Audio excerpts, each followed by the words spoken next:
Hello guys, Go Match 2444 here, and I'm here with Death Star review. Now I've been playing the Death Star DLC for about 3 days now with my buddy. We love it.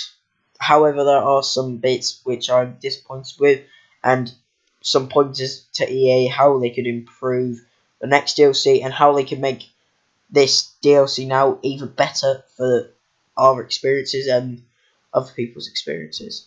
So now, the first thing I'm going to talk about is Fire Squadron. They have added 2 new Fire Squadron maps, which is the surface of the Death Star and the diversion, where there are star destroyers and everything, and asteroids for diversion. And then the surface of the Death Star is obviously surface of the Death Star. There's like trenches. You can go like under the surface of the Death Star, and there's like turbo lasers shooting and everything, which is pretty cool. And there are some new things that they've actually added to this game.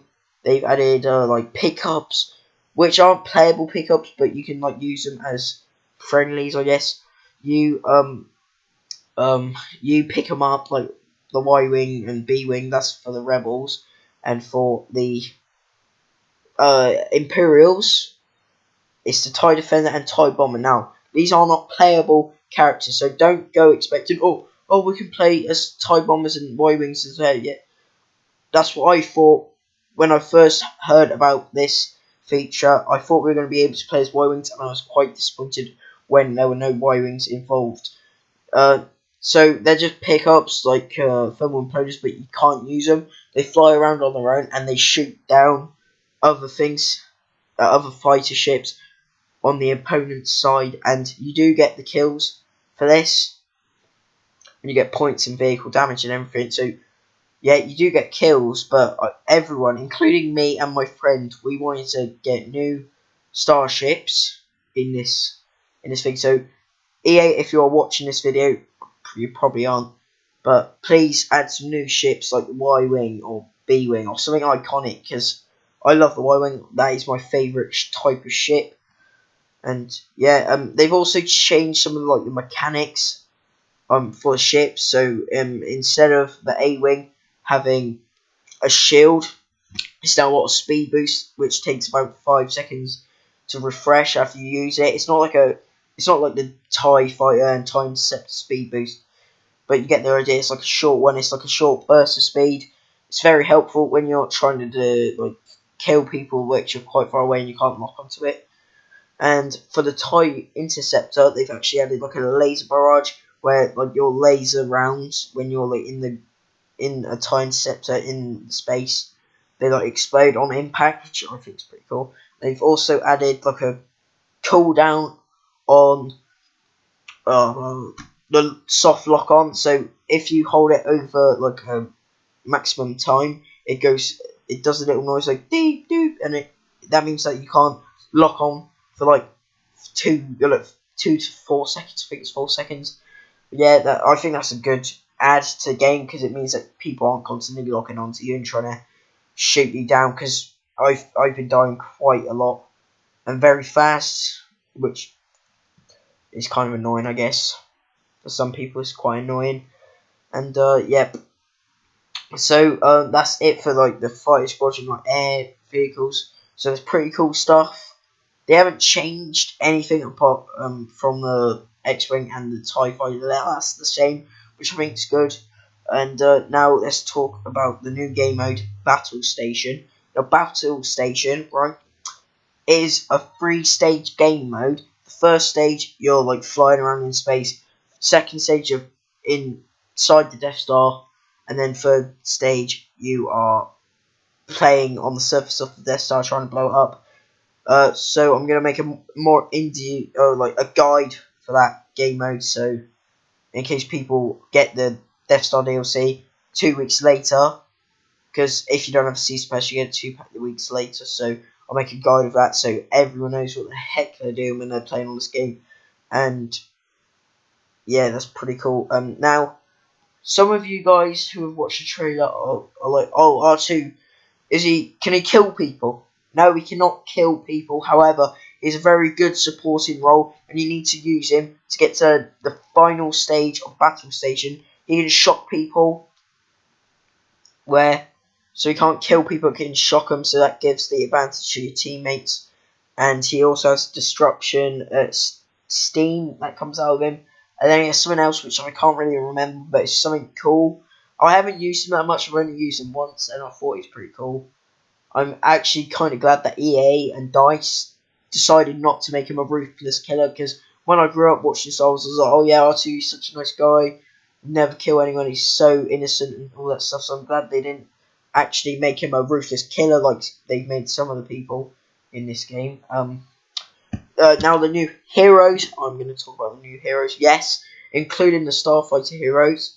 So they have added Bosk and Chewbacca to the Death Star DLC, and they've also added Luke Skywalker's Red 5, which he uses to destroy the Death Star, and Darth Vader's TIE Advanced, which I think was a good add. I mean, we needed some new Starfighter heroes because I was getting pretty bored of Millennium Falcon and the Slave One, and I don't really think they were not going to add them because those Starfighter ships are so iconic on Episode 4, trying to defend the Death Star. Darth Vader, that's what he's trying to do. Luke trying to blow it up. It's such an intense moment in the film. They just had to add it, to be honest. That's my favourite part of A New Hope. Some of you may know that A New Hope is my favourite film in the Star Wars franchise. It's a good film. I love it so much. And now all of you have been waiting for me to talk about the infantry heroes. The new additions are Chewbacca and Bosk. I think that Chewbacca was definitely needed in this game. And Bosk, I was excited for Bosk. Me and my brother have been going mental over Bosk. We do like him, alright. I wish he was added more into the original trilogy, but I guess that would have took away like this main story from Luke and Han and Leia and all them people. But anyway, Bosk abilities has micro grenades, which he shoots out of his reveiw V10, which has been upgraded accordingly to like the hero, as they do with every weapon.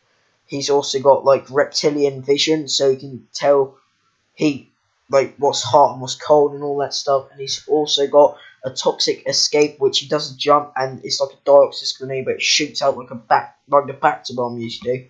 So it's pretty cool. It kills quite quick. He is very cool because if you kill people, you regain health, and there's like a little meter, like Doritos Confidence Blast or whatever the heck you want to call it. But I believe it goes from like if you kill someone, it goes from 1 health regen, then 2 health regen, 3 health regen. Now you got to kill like 2 people to upgrade the amount of health you regen from each kill. You also get this from like hitting heroes, so you regain health from hitting heroes. So in Heroes of Silence, he is a beast.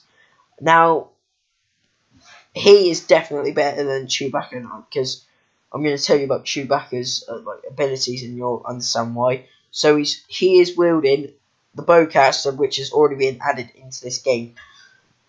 As soon as you kill someone, it adds a new another bolt that he shoots out of his gun. Now, as soon as you get the second bolt, it spreads out because it won't go straight, because that will be OP, because you'll just be able to snipe. Now, if you're far away from someone, you want to kill him, he's shooting you like in the face, whatever, you can't, because it splits out. It's pretty hard to kill, but up close he's a stud. But it's him being mega slow, it's hard to get up close to people, especially when everyone else is quite fast. Sorry guys.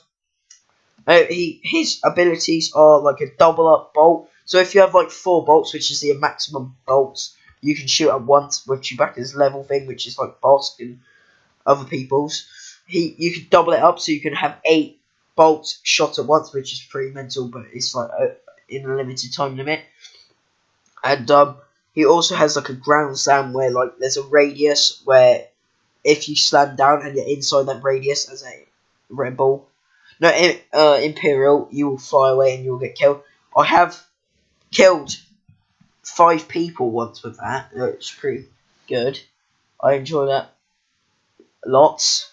Now, his final ability is kind of a strange one. Now, like, all the heroes' abilities have been straightforward to me before, but I am lost with this Y ability with Chewbacca. I'm not really sure what it does. I believe it increases people's health and it makes them level trait 3 Berserker.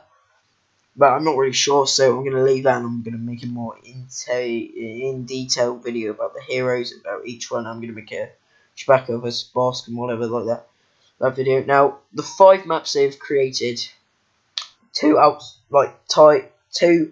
fighter squadron maps and 3 indoor maps. For battle stations, I've only played the battle section, so yeah, I'm not really I haven't played all the maps yet for that, but I think all the maps are going to be good. All the outside maps are good. So yeah, I hope you enjoyed this video. Overall, I think the Death Star is definitely worth a look at. I think you should buy it.